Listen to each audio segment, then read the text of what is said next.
Hello everyone, welcome back to my blog. কেমন আছো তোমরা সবাই? আমি কিন্তু বেশ ভালো রয়েছি। তো উল্টো রথের আগের দিন রাতে আমরা যাচ্ছিলাম রথের মেলা ঘুরতে।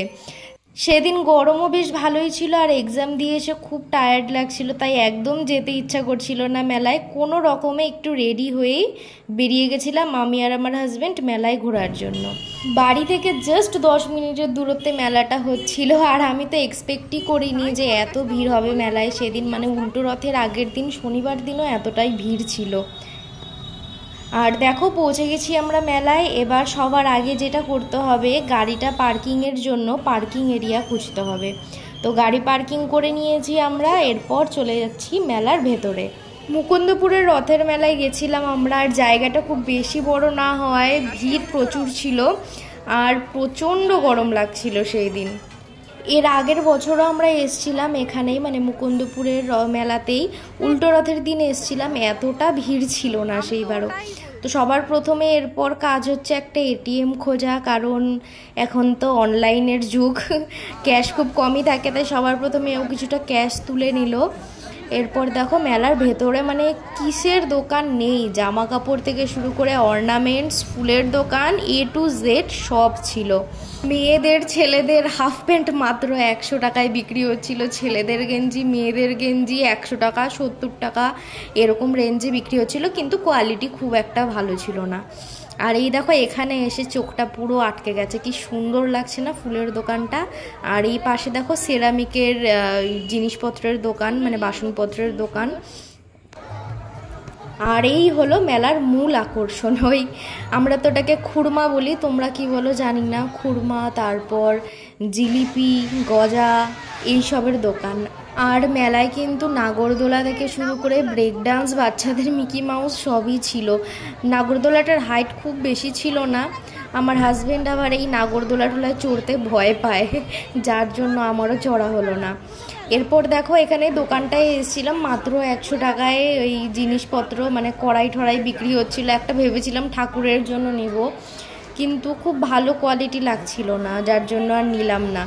এরপর চলে এসেছিলাম একটা ওই ফিশ ফ্রাইয়ের দোকানে, এখানে বিভিন্ন টাইপের ওই ফিশ কবিরাজি থেকে শুরু করে ফিশ ফ্রাই, তারপরে লোটে মাছের চপ বলে যেটাকে, ওটা, ফিশ কাটলেট সবই ছিল, পাতুরিও ছিল, ইভেন পাতুরিও ছিল।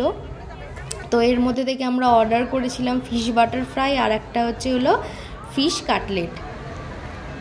এই ফিশ বাটার ফ্রাইটা নিয়ে আমার একটু মনে কিন্তু ছিল যে কেমন হবে না হবে, আমি তাই ওকে জিজ্ঞেস করছিলাম।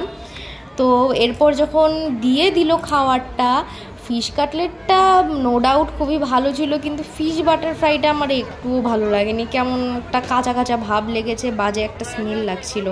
ফিশ ফ্রাই খেয়ে মেলায় হাঁটতে হাঁটতে এই স্প্রিং পটেটোর দোকানের সামনে চলে আসলাম আমরা, আর দোকানটায় প্রচুর ভিড় ছিল বিশ্বাস করো। তো এখান থেকে একটা স্প্রিং পটেটো নিয়ে নিয়েছিলাম।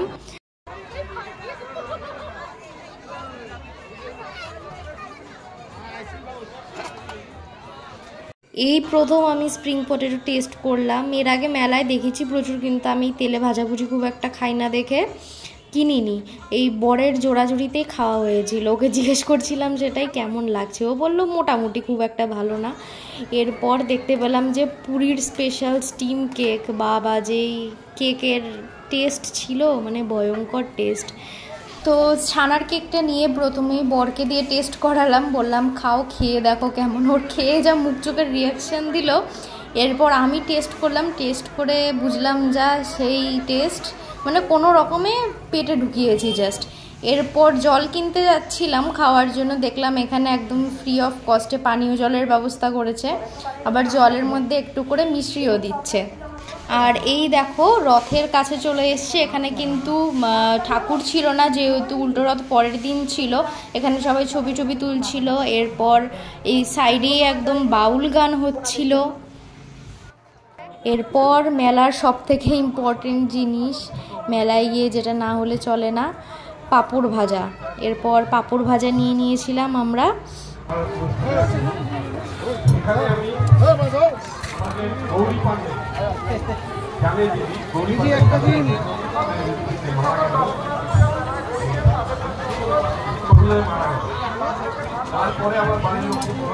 আর এই যে এই জিনিসটা দিয়ে পুরো পাঁপড়টাকে বেকার করে দিল। মানে পাঁপড় ভাজা লবণ দিয়ে কে খায়?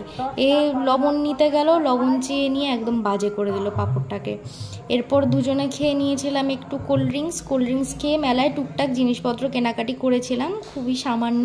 হঠাৎ করে মেলায় চোখে এই জিনিসগুলো পড়লো, দেখতে খুব সুন্দর লাগছিল, তাই একটা আমার বোন আর একটা আমার ননদের জন্য নিয়ে নিলাম এই ব্রেসলেট দুটো। নিজের জন্য আর তেমন কিছুই কিনিনি। তো এবার চলে যাচ্ছি আমরা বাড়ির পথে, আর আজকের এই ব্লগটাও এখানেই শেষ করছি। তাহলে তোমরা সবাই খুব ভালো থেকো, সুস্থ থেকো, আর দেখা হচ্ছে তোমাদের সঙ্গে নেক্সট ব্লগে। ততক্ষণের জন্য টাটা।